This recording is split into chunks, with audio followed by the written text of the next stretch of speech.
ಅವ್ರಿಗೆ 3-4 ತಿಂಗಳಿಂದ ನಿಮ್ ದರ್ಶನಕ್ಕಾಗಿ ಕಾಯ್ತಿದ್ದಾರೆ ಅವರು ಅಂತ ಹೇಳಿದ್ರು. ಹೌದು ಇರ್ತಾರೆ. ಹಿಂಗಿರ್ಬೇಕಾದ್ರೆ ಈ ತರ ಮಾಡೋದಲ್ಲ. ಒಬ್ಬರು ಹುಡುಗ ಬ್ರಹ್ಮಚರ್ಯವರು ಆಡುವ ಮಾತುಗಳನ್ನು ಆಲೋಚಿಸಿ ವಿವೇಚಿಸಿ ಅರ್ಥ ಮಾಡಿಕೊಳ್ಳಬೇಕು. ನಿಜಕ್ಕೂ ಆ ಸನ್ಯಾಸಿಗಳು ಶ್ರೀಮಾತೆಯವರ ದರ್ಶನಕ್ಕಾಗಿ ವ್ಯಾಕುಲರಾಗಿದ್ದರೆ ಅದೇನು ತಪ್ಪಲ್ಲ, ಅಸಹಜವಲ್ಲ. ತಾಯಿಯ ದರ್ಶನಕ್ಕಾಗಿ ಮಗು ಕಾತರಗೊಂಡರೆ ಅದರಲ್ಲಿ ಅಸಹಜತೆ ಏನು ಬಂತು? ಮನುಷ್ಯ ಸನ್ಯಾಸಿಯಾದರೂ ಜಗಜ್ಜನನಿಯ ಮುಂದೆ ಅವನು ಒಂದು ಮಗುವೇ ತಾನೆ. ಆದ್ದರಿಂದ ಆ ಸಾಧುಗಳು ಶ್ರೀಮಾತೆಯವರ ದರ್ಶನಕ್ಕಾಗಿ ಕಾತರರಾಗಿದ್ದರೆ ಅದು ಸರಿಯೇ. ಆದರೆ ಶ್ರೀಮಾತೆಯವರೇನು ಹೇಳುತ್ತಾರೆ? ಇದೆಂತದಪ್ಪ ವಿಚಿತ್ರ, ಚಿನ್ನದ ಸರಪಳಿ ಕೂಡ ಬಂಧನವೇ? ಸನ್ಯಾಸಿಗಳ ವ್ಯಾಕುಲತೆ ಕರೆಗೆ ಶ್ರೀಮಾತೆ ಈ ಬಗೆಯ ಉತ್ತರ ಕೊಟ್ಟರಲ್ಲ. ಇದನ್ನು ಅರ್ಥ ಮಾಡಿಕೊಳ್ಳಬೇಕಾದರೆ ಅವರು ಬಳಿಕ ಆಡಿದ ಇನ್ನೊಂದು ಮಾತನ್ನು ಗಮನಿಸಬೇಕು.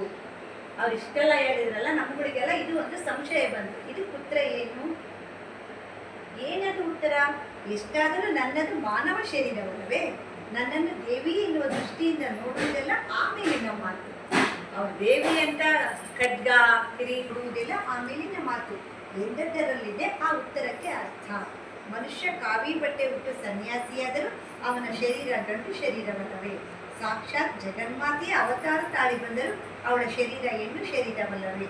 ಈಗ ಈ ಗಂಡು ಶರೀರದ ಸುತ್ತ ಹೆಣ್ಣು ಶರೀರಗಳು, ಹೆಣ್ಣು ಶರೀರದ ಸುತ್ತ ಗಂಡು ಶರೀರಗಳು ಓಡಾಡಿಕೊಂಡಿದ್ದರೆ ದೂರದಿಂದ ನೋಡುವವರಿಗೆ ಇದು ಸರಿ ಕಂಡಿದ್ದೆ ಬದ್ಧವಾಡಲು ಅವಕಾಶ ಮಾಡಿಕೊಟ್ಟಂತಾಗುವುದಿಲ್ಲವೇ?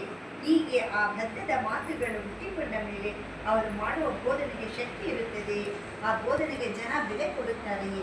ಆದ್ದರಿಂದ ಭಾವಾವೇಶದಲ್ಲಿ ವಿವೇಕ ತಪ್ಪಿ ನಡೆಯಬಾರದು ಎಂದು ಆ ಸನ್ಯಾಸಿಗಳಿಗೆ ಹೇಳುವ ನೆಪದಲ್ಲಿ ಇತರರಿಗೂ ಎಚ್ಚರಿಕೆ ನೀಡುತ್ತಿದ್ದಾರೆ ಶ್ರೀಮಾತೆಯವರು. ಎಷ್ಟು ಚೆನ್ನಾಗಿರ್ತಾರೆ. ಇಬ್ಬರು ಜೊತೆಗಿರಲಿ ಅಲೆ ಅಂತಿರ್ತಾರೆ. ಅವರೇನು ಮಾತಾಡಿ ಸನ್ಯಾಸಿಗಳು. ಹೀಗೆಂದರಲ್ಲಿ ಇನ್ನೂ ಒಂದು ಉದ್ದೇಶವಿತ್ತು.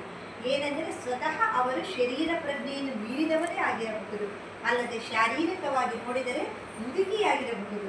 ಆದರೆ ಸದಾ ಅವರ ಸುತ್ತ ಅವರ ಸಂಬಂಧಿಕರು, ಭರ್ತೆಯರು ಆದ ಮಹಿಳೆಯರು, ಯುವತಿಯರು ಇರುತ್ತಿದ್ದರು.